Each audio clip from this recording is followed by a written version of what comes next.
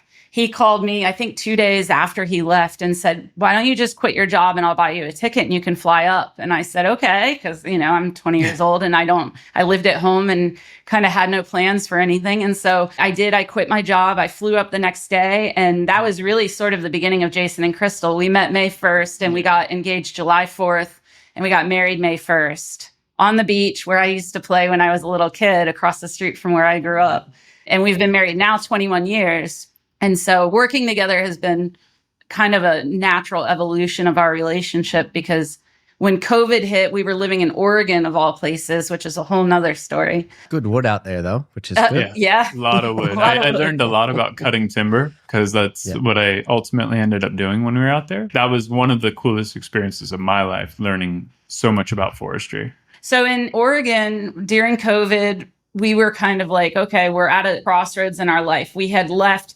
Jason had sold customizers to a kid named Jay Scott, JB, and we knew that there was still a market here for what Jason did. Jason's really unique, and now we're really unique, and that the craftsmanship is really a focus and details are a focus. And so our daughter was starting high school. She had the option here in Florida, if she got a 4.0, to go to college for free because of a program that we have here in Florida. We just said, you know what, we're in the middle of lockdown. Let's go back. And so we sold our house and we came back and started Southern Craftsman Marine. And when we were sitting there in Oregon, what seems like now so long ago, but about 5.5 years ago, we said, what if we go back and instead of me going and teaching, what if we work together?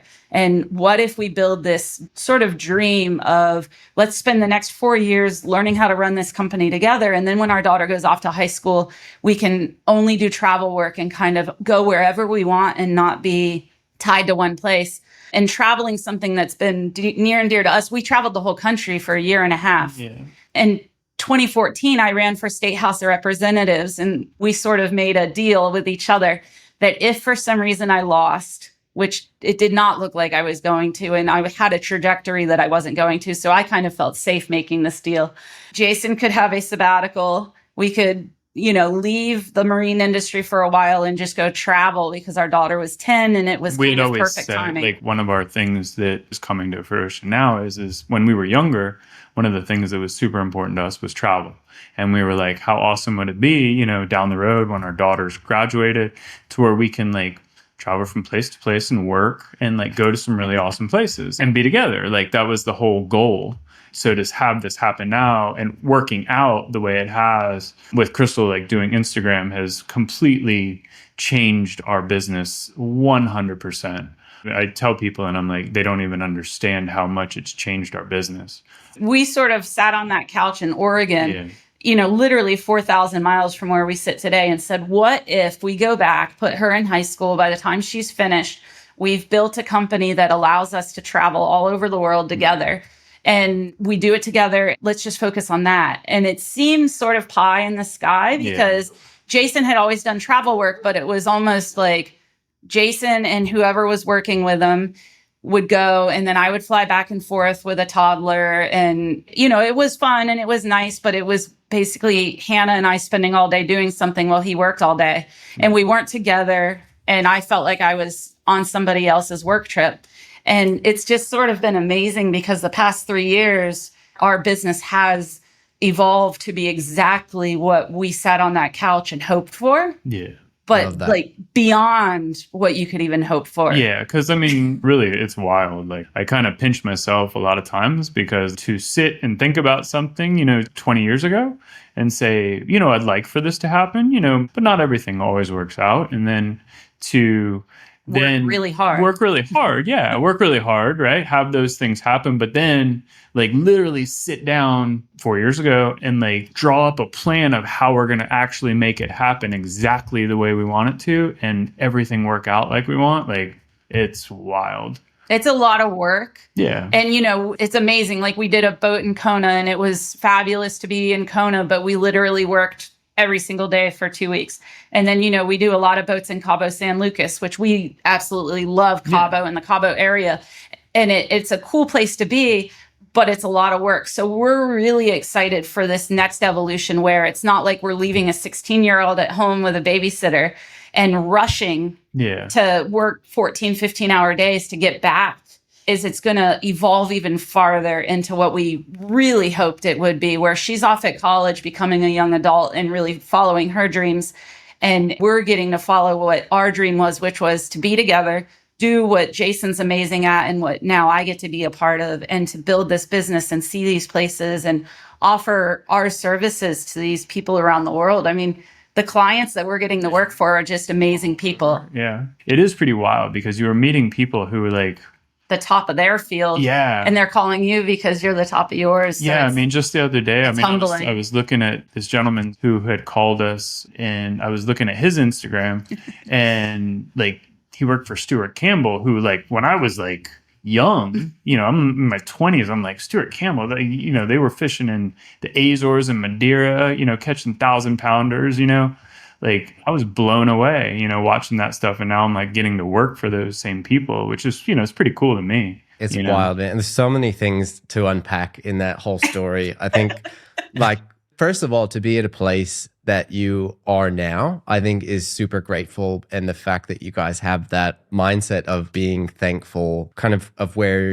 you've come from and where you are is really awesome. That quality to keeps people interested in wanting to work with you because you're real authentic people, right? You're not just doing it for the money, like you're doing it for the love. No.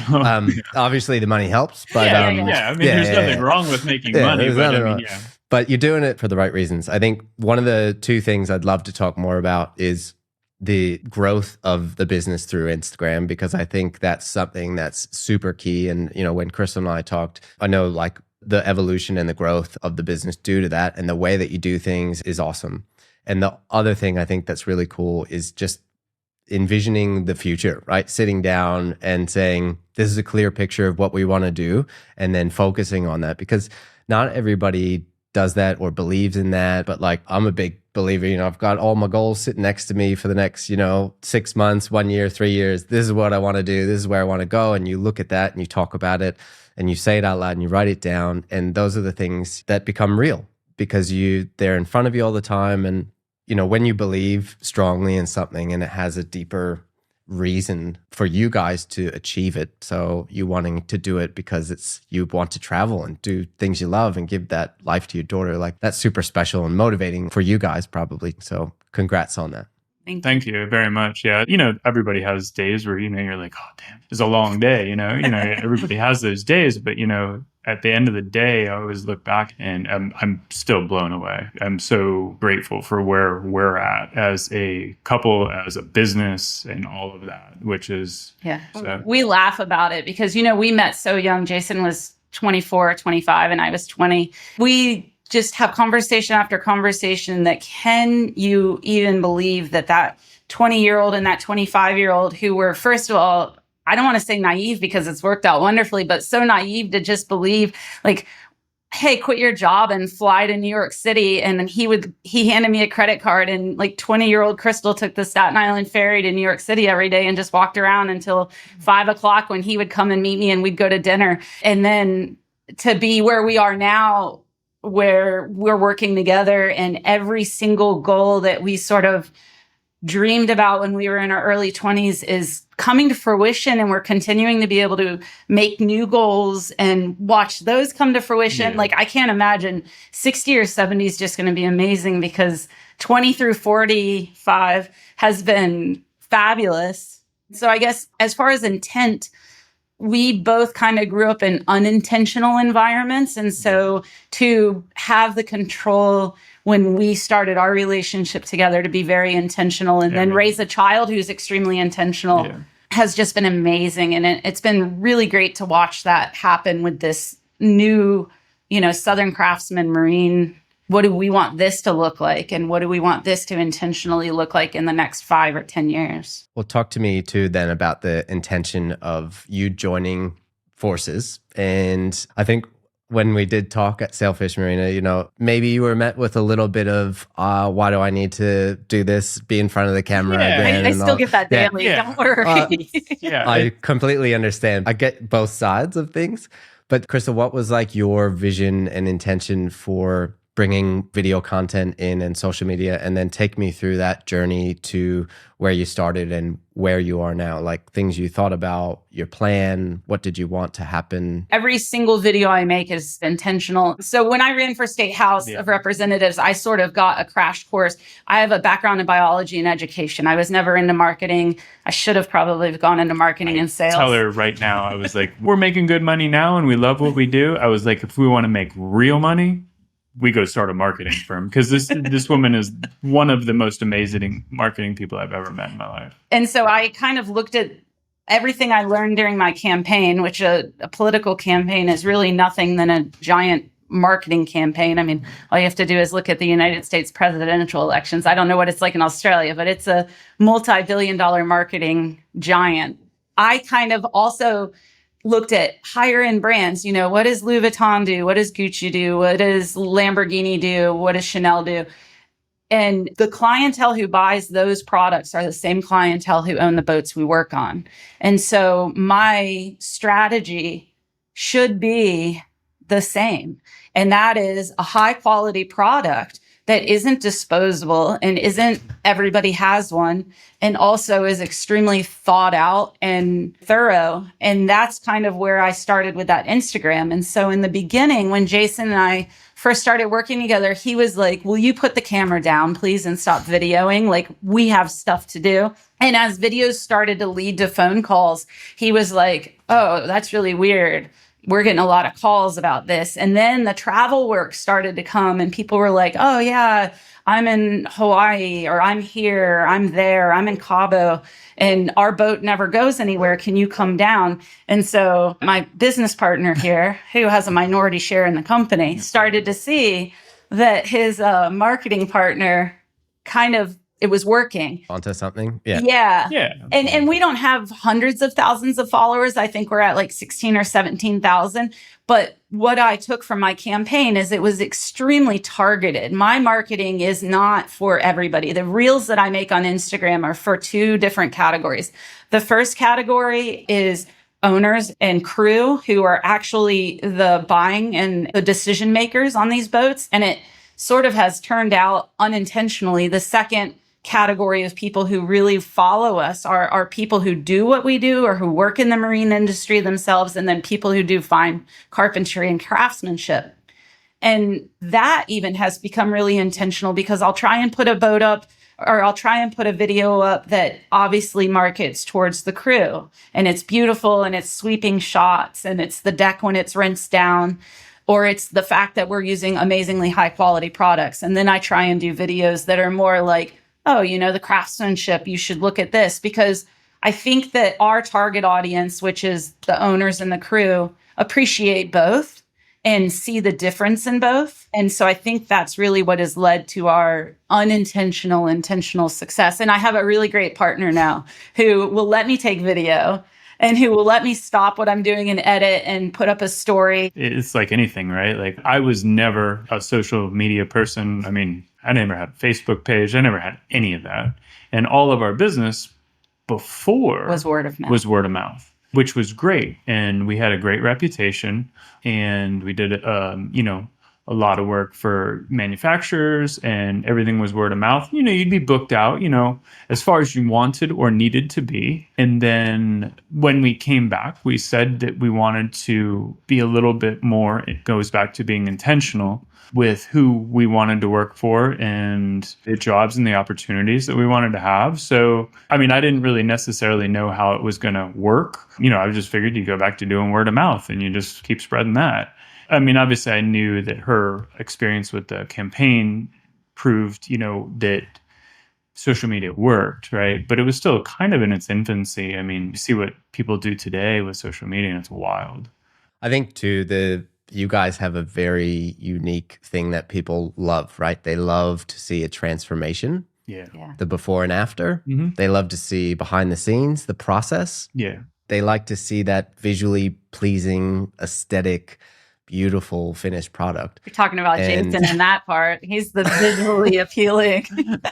He's not as selective with what you put up on Instagram then. No. No, I think that's fantastic though, because the work that you do and the industry that we're in, like those things paired with consistently putting them up and showing the work that you do. And it's another way, I think, to position yourself as these are the things that we care about.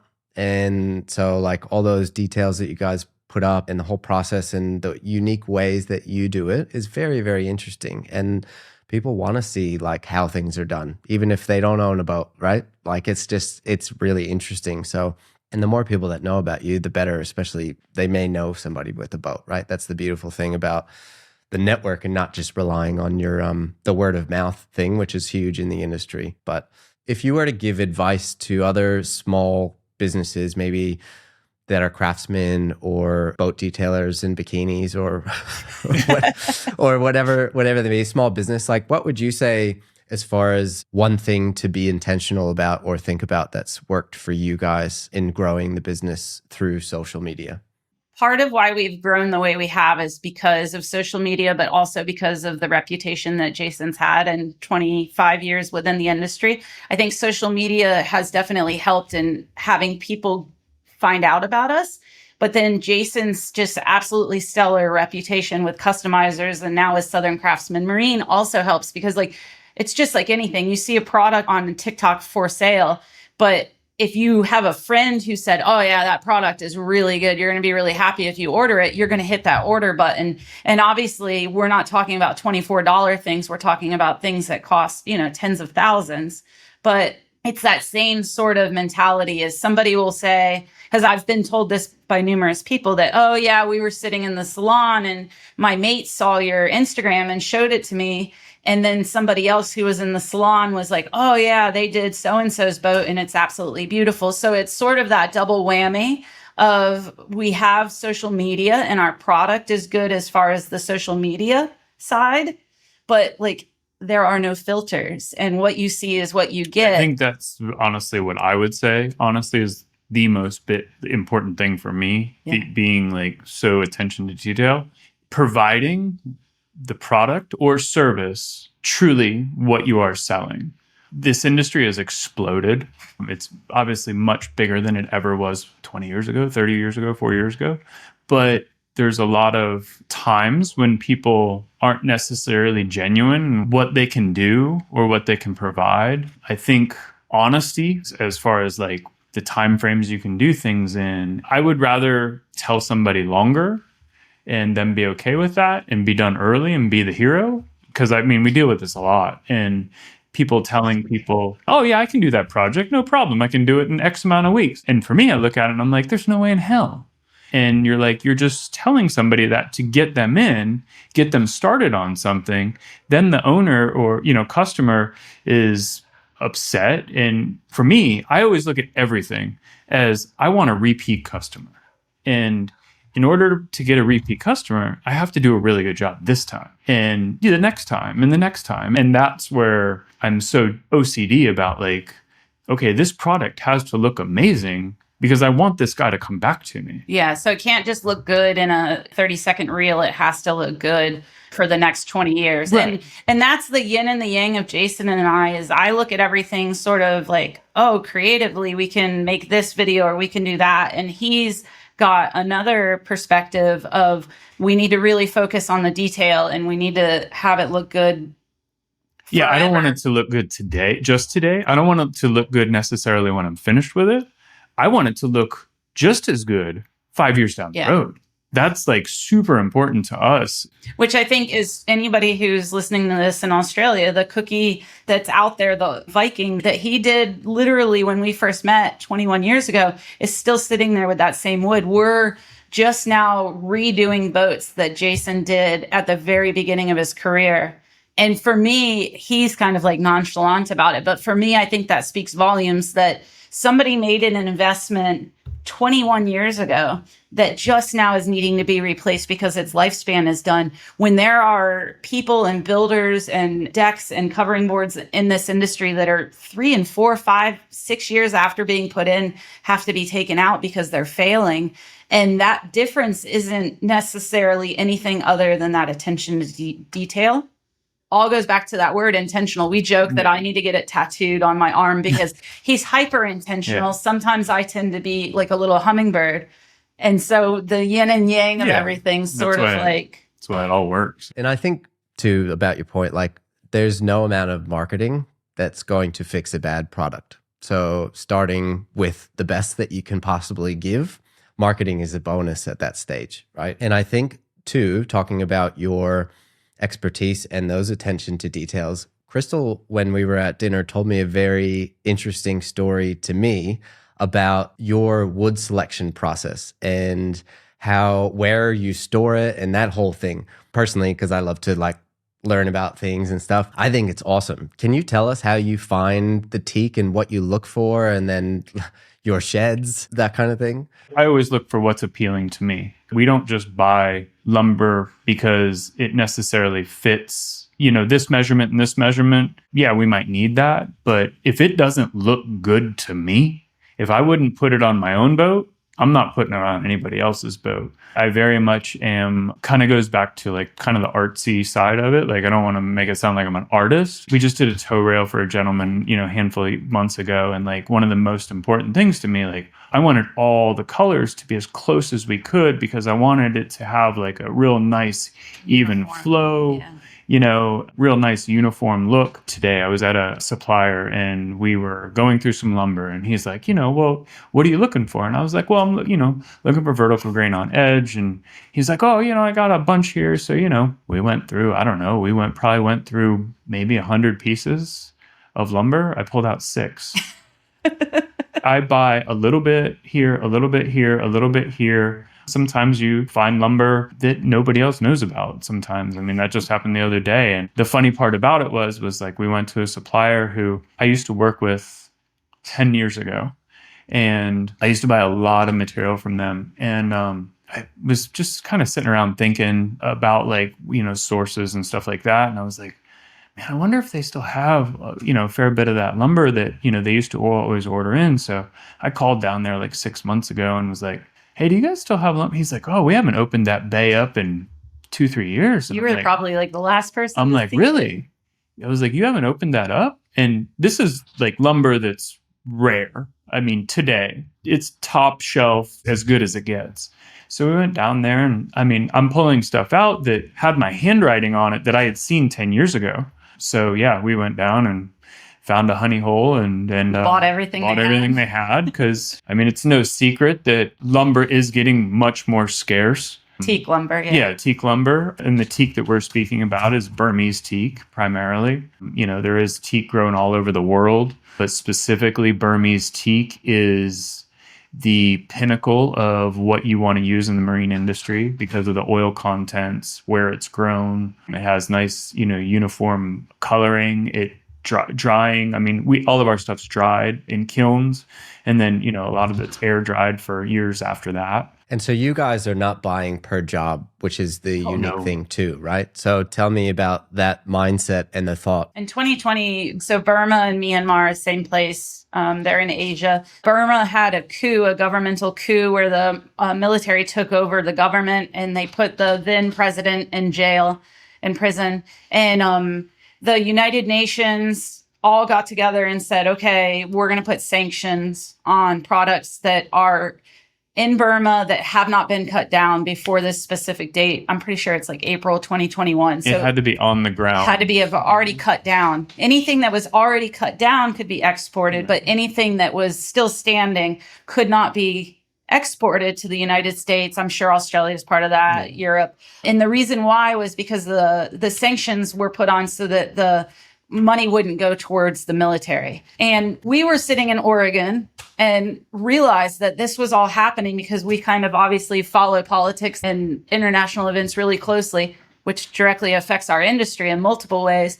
And we both said, well, we're going to go back and we're going to open this company. We need to take every single dollar that we can spare, everything in our personal savings, everything. We sold our house and took all the profit from our house. And went and bought wood. And bought lumber. And we were buying stuff and people were like, why are you guys buying so much? We would have conversations with people and we'd be like, so you've heard what's going on, right? And they'd be like, yeah, you know. It's never going to run out. We have plenty. The faucet's not going to close. They'll figure it out before the time all this stuff is gone. And so we were like squirreling this away. Yeah. You know, on my Instagram, I post videos of like how much wood we have.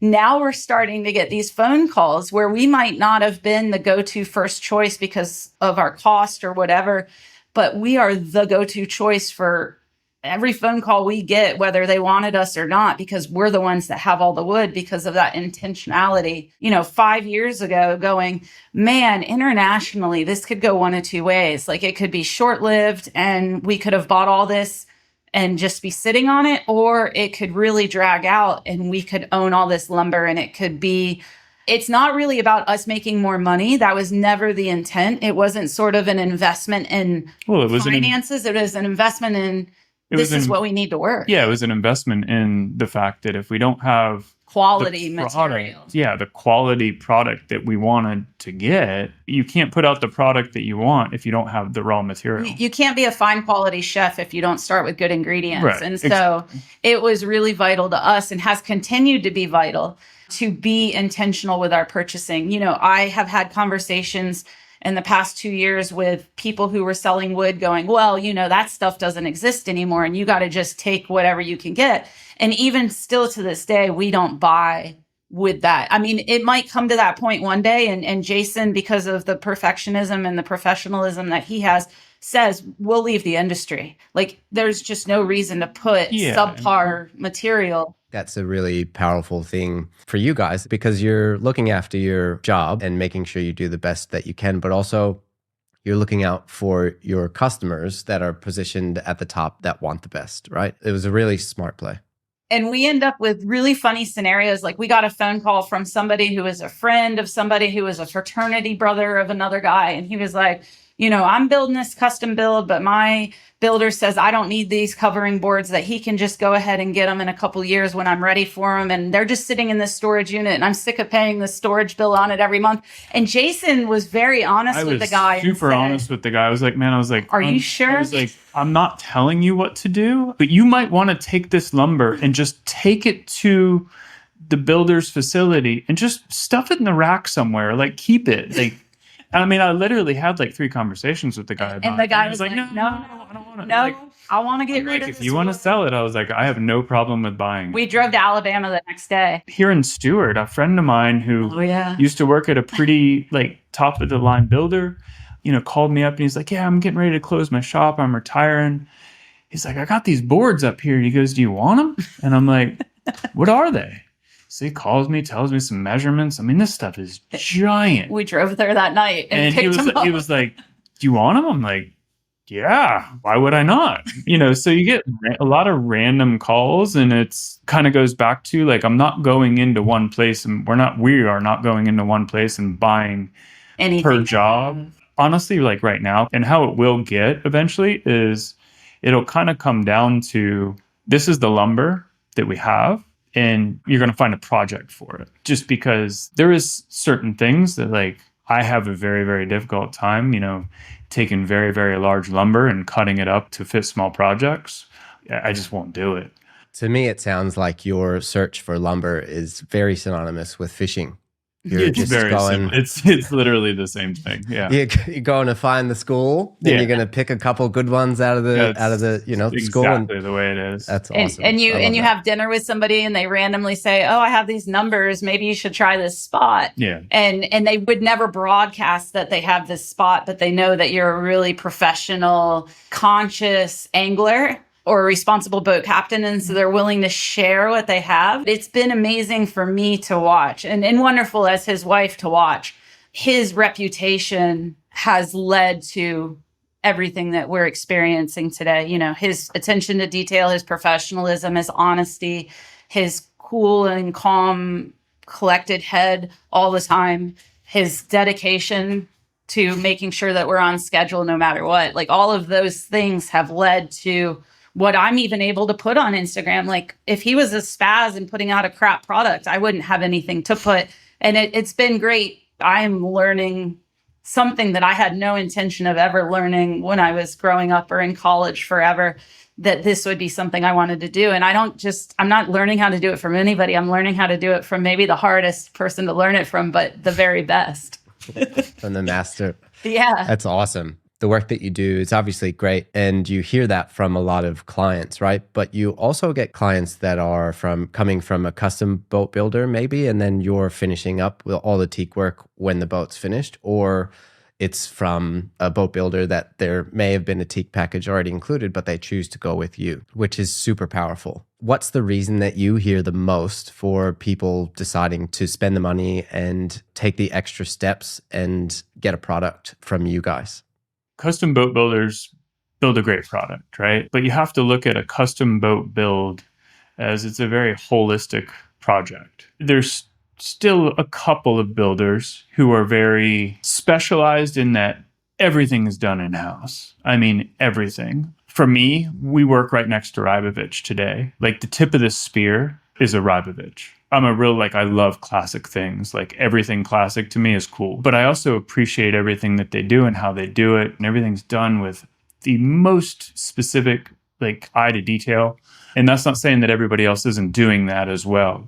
Because, everybody else has the intention to do that. Jason just has a bromance with Michael Rybovich is really what it is. And yeah, we're working and there's boats that go by and I literally stop and I will sit there and just stare at them. There's a couple of boats that to me, if I had the money, I'd sell my house, I'd have a car, I'd have a truck, I'd have a dirt bike, and I'd have that boat. And that's it. Rybovich. There'd be nothing else I would need. Yeah, just add crystal. Crystal as well. Crystal as well. But yeah, I'll wash the boat. Yeah, she can be washing the boat. So. But I guess where I was going with it was some builders have also gotten to where stuff gets subbed out in order to build the best product that you can. Yeah, and that's been interesting. Kind of watching that evolve. Some builders have kind of realized that. It's advantageous. Some of the builders that we work with are amazing builders, but they've realized themselves that it's advantageous to bring somebody in who's very specialized. They're not trying to build a tower themselves. No, and that's what's so interesting is certain parts of the market when you do a custom build have always been outsourced. You've always brought in a tower company to put in the tower, and you would do the boat from hard top down yourself. And then you would bring in a company to do the tower because there's no way your guys could do the tower. And I think that a couple of things have changed over the past. Faux painting is another thing that they always bring somebody in. And so that's where, we work with some of these builders. I'm proud to say that we work with FNS, that we've done, the You Never Know, which is being built right now, will be our third FNS, and that it was a relationship that started because they saw that there was room for growth and improvement and speed. It's easier for us to come in and do a deck and have the skill and have the materials and have the knowledge and get it in and out and have it done in 2 weeks, whereas their guys might struggle a little bit. And then you have warranty issues and then you have issues with this and that. And so by bringing us in, some of these custom builders have been able to relinquish control of that part of the project. And when we work with a custom builder, we appreciate the custom builder and we work with them on scheduling, but we work for the client. So the person who's building that boat is who we work for. We prefer it when the owner and the captain are the ones paying us at the end of the day, and they can work out what that looks like with the builder. And there's a reason for that, not just during the build process. My reason for that is goes back to repeat customers. If that guy goes to another builder and builds a different boat, I want to work for that owner again. So that relationship's important. It goes back to the cookie. The gentleman who's building the new cookie, who is Australian, had to search us out because it was just wood on a boat to him when he got it. And, some semi-production builders, that's what it is they put out a product, it has teak on it. You don't know who put that teak in. You don't know anything about that person. And so when Jason quit working for some of those semi-production companies, him and I had a talk, and it goes back to that marketing thing. It's more important to us that we build the relationship with the owner and with the captain, because no matter who that captain works for, he'll love us and he'll want us. And no matter who that owner works with or what he owns, he's going to want us. And so this business changed a lot, I would say, from like 2010 to like 2020. The business of yachting, and it changed dramatically, in my opinion. The programs. Yeah, like how it changed. It literally changed 100%, because previous to that, you had a relationship with the owner. The owner called you, the captain called you. And then, all of a sudden it started to become more like the manufacturers are calling you and stuff like that. And it was great. I was very grateful. We had great relationships with manufacturers, but my problem with that was you become a no-name. You end up not knowing people who you're working for. And that was always my thing, that I always wanted to know who I was working for. And I wanted to have that relationship, because I want to go back to the boat that I put the teak in. I want to go back to that same boat 5 years from now and make sure everything's good. I want it, because it goes back to, I want it to look the same, down the road. It's a very personal thing that you're doing as well, because it is someone's like baby, right? So you're building something that's super special for them. And even when we were in the US last with Muzz, and he was on a different 64 and we were on a sea trial, like, I don't know if he would have been as excited about looking at the teak on like the combing boards and stuff on that boat if he wasn't working with someone like you guys, right? So I think when you get an expert involved who's like top of the game, who gets you excited about, oh, this is another part of the boat that we really get to look forward to, and choosing those things and making and elevating the whole experience, I think it's an amazing thing. And maybe the boat builders now, that just trying to make it a bit easier for the client so they don't have to meet all that stuff. But when you find the clients that care about that stuff, and you can get them excited because they know they're getting someone like you to help build their dream boat, like, that's a really cool thing. That's our clientele. Like, that's who we want to work for. Just like how a discerning person will go and buy a Lamborghini. Yeah, obviously, maybe there's some people who are like, oh, I want a Lamborghini. But then there's a lot of people who they like the craftsmanship in a Ferrari. It's like the guy who goes and buys the Ferrari and paints it blue. Ferraris aren't allowed to be blue. There's certain colors, like Ferraris are only allowed to be like a couple of colors. And like, that's just the way it is. And like, that's the kind of individual who I like working for. I like to be able to say, well, yeah, those boards are book matched, both sideboards, that's the same piece of wood, and to be able to like look at it and say, it just goes back to the attention to detail. Like, one of the coolest things for me is when I work for somebody who can like see it, and who can see like what my intention was to doing that. Like, as an artist, it's the appreciation. Yeah, that's right? the coolest thing for me. You get it. Yeah, exactly.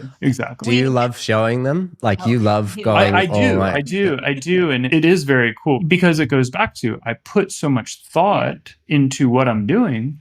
I don't necessarily like need the praise, but I just want somebody to appreciate the effort that you put into it. I mean, I try to put everything, all my knowledge that we have, into building a better product. Which is, I mean, it translates to anything. If you're a captain or you're a mate and you give your owner the best day fishing that they could have, you don't need them to come up and give you that attaboy necessarily, but you need them to recognize that they hired you for a reason, and you have skill and you have value.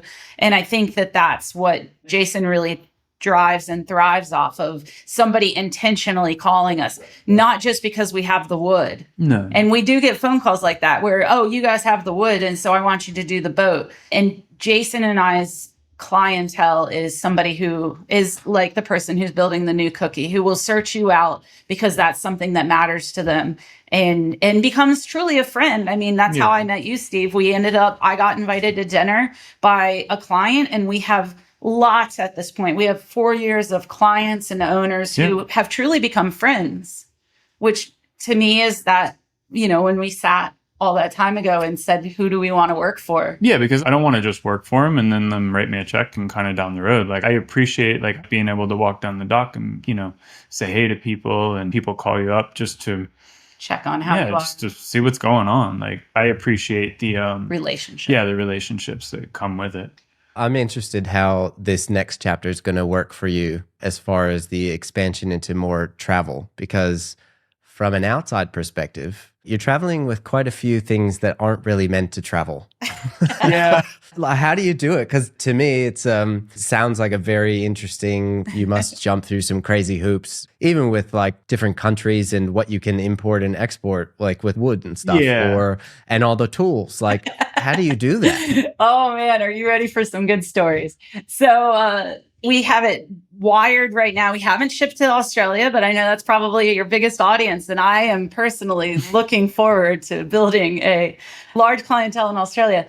So far, we've done Hawaii, California, Mexico, and those are all really easy and sort of, I say easy. I mean, there's a lot They're of straightforward. logistics that go into it. Yeah, but once you kind of like get the project management part down. For the wood, we build giant coffins, so to speak. They're made out of plywood and 2x4s. We build the coffins and all the wood goes in it. And then we build a second coffin or box that all the consumables, all the material go in, all like their sandpaper, all your solvents, everything. And so we book a job. We know where it's going to be. We start making lists. I have spreadsheets. I'm sort of a spreadsheet nerd. And so I build all these spreadsheets, and Jason and I go out into the shop and figure out exactly what we need, down to like how many pieces of 80 grit sandpaper we should take. Yeah. It's really detailed, and that helps too with importing, is I can present to the customs a really detailed list, which helps with our freight forwarders. And, you know, I use a major carrier who gets it to one point, and then I use a secondary carrier that gets it across the border, a freight forwarder. And then we travel with all our tools. So here in the United States, we have a giant trailer. Yeah, I mean, we travel with a lot of stuff. But, you know, you kind of get it down to what you really need. Yeah, what you really need. And then, you know, there's items. The nice to haves. Yeah. Could have that extra chisel. You know, you might not need it. You know what I mean? Kind of comes down to weight sometimes, but you'll have everything you need. And then, when we get to customs, Jason walks ahead and I sit there with 8 gigantic totes. And I'm like, hi. I have all these things. Yeah. And they're like, what's the value? And I'm like, I don't know. I'm a girl. I don't know what this stuff is worth. And it works out perfect most of the time. It does usually work out, yeah. We haven't had any issues so far. So, you know. It's the secret. Yeah, it's just kind of, you know, play dumb. I just imagine you traveling with chop saws and stuff. Like, how does that even... That's a lot of that kind of stuff. Like, take, for instance, like Cabo right now. We've done several jobs in Cabo now. So every time we've shipped stuff down there, kind of, we have like a mini shop in Cabo right now at this point, like not a facility, but like I have a mini shop of tools per se. We have a boat yard that we've built a really good relationship with. We have deposits on boats that will happen sometime in 2025, and we've got tools down there, and it'll make it easier and easier each time. And our long-term goal is to sort of regionally travel, and Cabo will be one of those places, and we'll have a cache of tools there, and hopefully Australia will be a place, and we'll have a cache of tools there. And you do buy, there is some larger items that it's just easier to buy. I mean, you know, table saw, you need a table saw, just buy a table saw there, you know, if you can't ship it. Yeah, and I'm a planner. I love like project management and logistics and that sort of stuff, and so I don't mind it. I love travel work and the fact that I get to like really sort of plan everything and get it all ready and get it all perfect. There's a lot of behind the scenes. There's a lot of time, hours that she spends doing it all. I mean, it really is kind of wild how much time she spends on it. But all the prep makes the biggest difference in the world. I mean, knock on wood. Yeah, knock on wood. I mean, and obviously it'll happen one day, you know, where something doesn't. Every time we sit at baggage claim and all the totes show up, we're like, yes, we did it. And we hide air tags in really inconspicuous places. And, you know, we try and do everything we can to prevent something from going wrong. And that's where that whole intentional planning, really trying to come up with everything comes from. And we've gotten the areas that we do travel work down to sort of a science, which has been really great. And we're working for great customers. So it comes back to, you know, there's one customer in Mexico that we've done 2 projects for at this point. And it's just a great relationship. You know, you're trusted and the rains aren't there. So you kind of just make the arrangements you need to make, and you show up with all your stuff and they're stoked. Yeah. What do you think is the most gratifying part, thinking about the last 5 years, looking at where you've come from and the things that you enjoy now? I'm interested to hear from both of you because I feel like you'd both be a little bit different. I've always loved the work. And I mean, I love that now, like, me and Crystal work together. So for us moving forward, it's being able to kind of have the ability to work together and not really have constraints on things. And we enjoy what we do. So it kind of goes back to, I kind of pinch myself sometimes because it just kind of all worked out. I never thought it would all work out kind of the way it has. You hope for the best and plan for the worst, I guess you would say. Yeah, and mine would be the same thing. During COVID, we both were sitting there and we had been stuck together for, however many months. And then same thing when we traveled the country and it was just him and me and our daughter literally in the back of a F-350 truck. And our happiest times are together. And so even though I have, a master's degree, and even though I could go work somewhere else and have had multiple opportunities to go work somewhere else, I don't want to work. I mean, I spent today scraping bedding compound off a rubber rail under the rub rail. And I'm probably like the most educated person scraping bedding compound today. But I love it just because we get to be together. Like we had breakfast together and then we had lunch together and then we get to like come home and work in the shop together. And so for me, it is kind of stupid and I feel sometimes so silly about it, but it's like, I don't care what we're doing. If you want to go work on boats, I'll come work on boats as long as we get to be together. And instead of it being like, oh, I'll go wherever you want to go, it's like, oh, I'll go wherever you want to go. And where you want to go just happens to be exactly where I want to be in an industry that I love. And I get to do the people stuff, which I really love. Yeah. I get to deal with people. And it's awesome because when people come up to the boat, Jason doesn't really want to stop and talk. He wants to work and he loves to work and he doesn't really like to be interrupted and he doesn't really like to sit and chit chat. I'm not a chatter, whereas Crystal's like, oh, I'll chat all day. She'll talk to your off. We all have our happy place. Right? Right? Yeah. Yep. And so it works out really perfect because we get to sort of be the yin and the yang. And then occasionally I get issues where like a boat captain is whatever or an owner is whatever. And I get to go, hey, Jason, a man needs to deal with this. Can you make this phone call? And so if you're hearing from Jason, no. Yeah, it's serious. Do you guys have a boat of your own? Yeah, we have a flotilla. We have two currently. We have a 15-foot skiff and then 22 Parker. So. And like a million surfboards. And we have a lot of water-related accoutrements. I was curious if you had one and it had any teak on it, or was it like the cobbler's child where like it gets no shoes? Honestly, like my thing right now is I've had all of the plans for several boats to build a couple wood boats.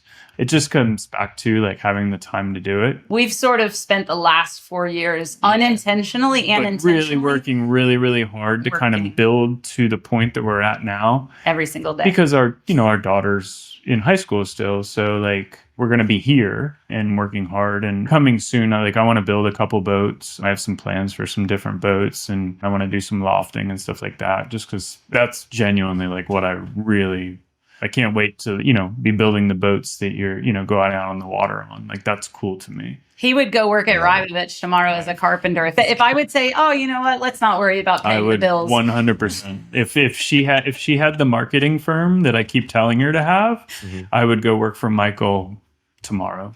Let this be the catalyst. Except, Jason, you'd have to do some work and not just be staring in awe, right? As they go exactly. past. Yeah, exactly. Yeah, I just sit there every day and I'm like, you're building something that's like, I love building things that you can use. And it's that's generational. Really cool to me. Yeah. It's fantastic to find the thing that you just absolutely love to do, whether you're getting paid to do it or not. Like, it just lights you up, and to get paid to do it and build a business around it is a massive bonus, I think. It's where success lies, I think, and starts from. Is it's been in your blood for a long time. It sounds like both of you are doing something fantastic, and I'm stoked for what the next 4 or 5 years looks like for you guys. A bit more traveling and some exciting projects, it sounds like. Yeah. No, it's definitely going to be fun. I've got some rapid fire questions for you. The first thing quickly that comes to your head in a few words. Okay. What's your favorite type of wood apart from teak, and why? Honestly, I love walnut. I don't really have any necessarily like reason. I think it's a beautiful wood. I've gotten into like antique guns lately. I'd love to own a lot of them, but I love looking at them. So like right now, like my current obsession is like just beautiful walnut gun stocks and everything antique guns. The theme is things he can't afford. Yeah. I would be lethal if I had several $1,000,000. We know it would be in your room and on your dock. Yeah, for sure. exactly. Yeah. Crystal, what's the favorite project or yacht you've ever worked on? The old Snafu was the very first one Jason and I ever did together, which was really special to me. And then we got to do the new build F&S for the Snafu, and it's just beautiful. The boat's beautiful. The owner's wonderful. The captain's amazing. Yeah. And the boat came out perfect. Yeah. It's kind of like fine dining where the meal's delicious, the service is wonderful, and the ambiance is great. You know, I love it when we have projects where it's just, so I would say that one would be top. Jason, what's your favorite tool in the whole shop? Probably a hand plane. I love hand planes. Or Japanese. I thought you might say that. Yeah, I love hand planes and Japanese saws. Yeah. That comes with the fine craftsmanship. Crystal, what's your favorite tool? Actually, a sharp chisel. Like I have gotten... she appreciates a sharp chisel. She would always go pick up the dullest thing, and I'd be like, Crystal, I'm like, a sharp tool is a good tool. Yeah. Sharp tool is a safe tool. Yeah, yesterday I got to chisel off 2 steps into the salon. It's one of the tools that I can see the growth that I've been able to have in 4 years, because I remember at the beginning it was sort of out of control. And Jason was like, I'd appreciate it if you didn't hold it like that and do that with it. And now, like yesterday, I was able to, chisel off those steps that we're getting ready to put new teak on. And it's deliberate. I was not a very deliberate person when we started this. What's your favorite destination that you've worked in? Los Cabos is cool because the marina right there it's right next to the boatyard. I walk across the street, have a great lunch. Amazing lunch. And then I can walk, or I can bring my lunch and I can go up and literally sit at the breakwater and watch the whales jumping for lunch with my wife. And then after work, I can literally, in 15 minutes, I can drive out to the East Cape and go have amazing ceviche and a beer. So like, what's wrong with that? What else do you need? Why aren't you living there? Crystal, it sounded like you were echoing the same destination. Is that right? Yeah. Los Cabos is somewhere that we love and we look forward to working a lot. I really look forward to all the places that we're going to get to go as soon as... Yeah. We're not rushing our daughter out the door by any means. Actually, if anything, she starts school next week. We haven't talked to her. She's been backpacking and sea kayaking for 31 days. Wow. Yeah. What an experience. Yeah. It's going to be amazing. It's been an experience for us too, not talking to her. So. Yeah. But I'm really excited about all the places that we have the possibility of going. It's really random, but United Arab Emirates, I have no reason why specifically that has been a goal of mine. But when we go do a boat there, I'm going to be so excited because I've just been like, how random will it be when like this husband-wife duo from Jupiter get to go to that place, which is so environmentally created. I mean, it's not a natural environment at all. It's a marina that is full of boats on a palm tree island. But that's like how far-fetched this whole dream has been. So if you're in Dubai and you're listening to this, hit me up. Put it out there. That's where it happens. What's the most unique request from a client that you've had? I built a really expensive garbage can one time, like a very, very expensive garbage can. Yeah, this one customer who we have is a great guy. And he's like, yeah, you think we can build this? And I'm like, we can build it. I mean, I'll build anything you want. It's just going to take time. Yeah, stuff like that. He's got a boat full of things that he invented that Jason brought to life. Yeah, he's just like, hey, you think we can make this? I'm like, sure, we can make it. The testing grounds. You think it up and we try and make it. What's your favorite fish to catch? I love catching roosterfish down in Central America on saltwater. Yeah, topwater. But I think in general, like all around, I love trout fishing because I love the mountains. Usually we're going to like alpine lakes. So I was going to say you get more of a natural experience doing trout fishing. Yeah, exactly. Yeah. How about you, Crystal? What's a favorite fish to catch? I would say anything topwater. We have a place down in Costa Rica that we love to go, and it's just so fun to topwater fish and to watch the bite and everything like that. And Los Cabos, I caught a marlin. and made Jason reel it in after like 45 minutes. I was like, this is horrible. We were on a panga because Jason and I work on $1 million boats, but fish on boats that are $10,000, which is fine. I don't care. But he like would never back down on the fish. So we were like dead boat fishing this marlin. And I was like, forget this. I'm not doing this. Like no chair, the rod butts in my side. I was like, this is torture. This is not the experience I want. So when we were over in America and we met with Pat Healy at the Viking factory, and I remember he was like, when he gets onto a sailfish or something, he's like, back down, boys, drive it like you stole it. Yeah, this guy was the opposite. Yeah, no, it was completely opposite of that. One last one. What's like a fun fact most people don't know about teak? That you should have your deck professionally sanded once a year in order to make it last longer. Yeah, the annual or, every 16 months or whatever that is it's better to have a light maintenance program than letting it go for a long duration of time, because all wood has soft and hard grain. And what happens is the decks or the wood or any kind of whatever surface that you have that's outside in the elements, that soft grain goes away. It gets extremely wavy. And then a lot of times you have to sand so much to get it back to looking good, what we would consider, to an appropriate level. It is better to do more annual or biannual than waiting 4 years. And the other important term in that isn't really a benefit to us because we don't have time for sandings right now, but professional. Yeah, because, that's a big thing. I would say that's a huge and your thing. Detail crew is not probably who you should have sanding your teak. And that's nothing against the guys who are doing it. They're just doing the best job that they can. But a lot of times they might not necessarily have the right equipment, I guess you would say. Using a 4-inch doodle pad, jitterbug sander to sand your covering boards or your deck isn't really the best thing. Words to live by. I like it. Keep it looking like it is now in 5-10 years, right? So you can come and visit. That way I don't have to hear it. Yeah.